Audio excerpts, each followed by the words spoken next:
continues at Maunalua Bay to clean out invasive algae. And thanks to volunteers, that project is moving forward. Kirk Matthews reports. Nearly every day, you will see volunteers walking into the waters of Maunalua Bay to get rid of invasive mudweed algae. Once they get an experience, the whole process, they usually come back. So that's a real good sign. So we must be doing something right. That's an understatement. Gleason has lived in this neighborhood since the 60s, and he remembers a time when The bay was alive. And then in the late 80s, this leather mudweed took over. And had nothing been done, it would have just killed the coral, killed all the marine life that lives there. And the bay would have just been filled with silt.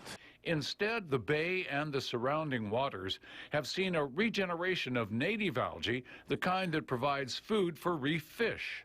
There's been an increase in the native algae. Before the project started, there was about 40% coverage of native algae there, which was mostly just on top of the leather mudweed.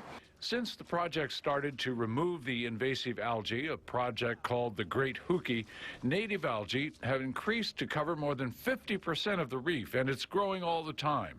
The invasive algae doesn't go to waste. It's taken to inland farms to be used as compost. In its own way, the invasive algae serves a purpose. Kirk Matthews, KHON2 News. Beautiful. Glad it's making a comeback there. Yeah. So how was your morning?